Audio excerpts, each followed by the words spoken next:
भगवान की बड़ी व्यवस्था है। इतना ब्याह किया है तो उसी प्रकार से व्यवस्था भी की है। प्रत्येक रानी को एक एक महल बना करके दिया है। 16,108 रानियां हैं तो 16,108 महल हैं। सबसे पहले देवऋषि नारद पहुंच गए रुक्मणी के भवन में। भगवान सिंहासन पर बैठे थे। भगवान ने देखा, आइए नारद, आइए आइए आइए, बैठिए। उनका सुंदर स्वागत किया। नारद जी ने प्रणाम किया और तब भगवान ने कहा, आपको क्या चाहिए, क्या दूं? नारद जी ने कहा, आपके चरणों की भक्ति हमारे हृदय में सदा बनी रहे, बस हमारी तो यही इच्छा है। नारद जी वहां से विदा होकर के सीधे जो है जाम्बवती के भवन में पहुंचे। वहां जाम्बवती के साथ भगवान चौपड़ खेल रहे थे। फिर उसके बाद सत्यभामा के भवन में गए, वहां बालों में तेल लगवा रहे थे। वहां फिर मित्रवृंदा के भवन में, वहां ब्राह्मणों को भोजन करा रहे थे। भगवान ने नारद जी को देखा, नारद जी आइए, आप बहुत अच्छे समय पे आए। आज हमने यज्ञ का आयोजन किया, ये ब्राह्मण भोज चल रहा, आप भी बैठे। नारद जी ने कहा, देखो समय नहीं। भगवान पूछते हैं कब आए, तो कहते बस अभी आया, और जबकि घंटों से घूम रहे हैं। तो जितने भी भवन में जाते हैं सब जगह वो भगवान को पाते हैं। इसका अर्थ क्या है कि जिसे खोजते थे वो है साथ मेरे। क्या मेरे पास भगवान नहीं है? मेरे अंदर जो परमात्मा, वही तो बोल रहा है। क्या आपके अंदर परमात्मा नहीं है? आपके अंदर बैठ करके जो सुन रहा है वही तो परमात्मा है। तो जिसे खोजते थे वो है साथ मेरे, वह चिदात्मा ही परम देवता है। आत्मा को ही परम देवता कहा। हर एक देह मंदिर में प्रभु प्रतिष्ठित, हर एक देह मंदिर में प्रभु प्रतिष्ठित, उसी का बताया हुआ यह पता है।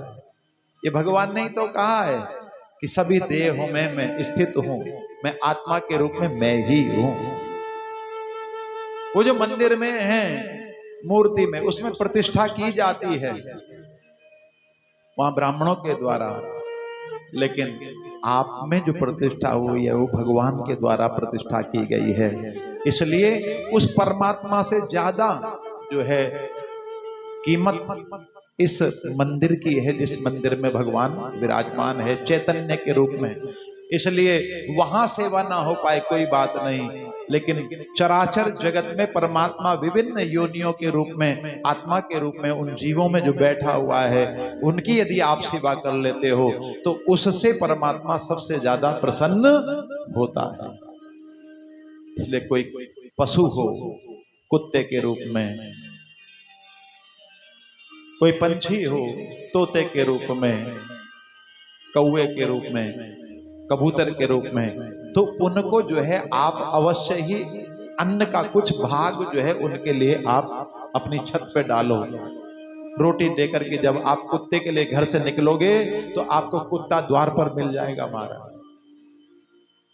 लेकिन जब डंडा लेकर के निकलोगे तो कुत्ता आपके आने से पहले ही भाग जाएगा। क्यों? क्योंकि उसको भी सूचना हो जाती है। आपके मन में भाव अच्छा पैदा होता है किसी के लिए तो दूसरी तरफ भी भगवान ही भाव पैदा करते हैं, लेकिन बुरा भाव पैदा होता है तो दूसरी तरफ भी बुरा भाव भगवान पैदा कर देते हैं कि वो डंडा लेके आ रहा है, भाग लो।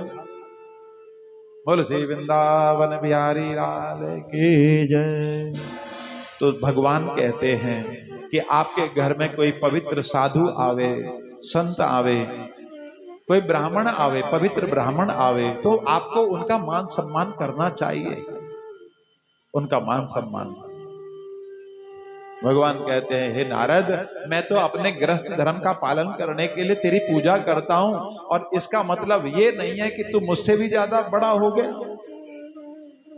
भगवान कहते हैं, ब्रह्मचारी को कभी भी गृहस्थियों के जीवन में चंचुपात नहीं करना चाहिए, क्योंकि देह से कोई भी ब्रह्मचर्य का पालन कर सकता है, लेकिन मन से, बुद्धि से ब्रह्मचर्य का पालन करना बड़ा कठिन है महाराज। दृष्टि से ब्रह्मचर्य का पालन हो जाए। बोली श्री वृंदावन बिहारी लाल की जय। हो मेरे बांके बिहार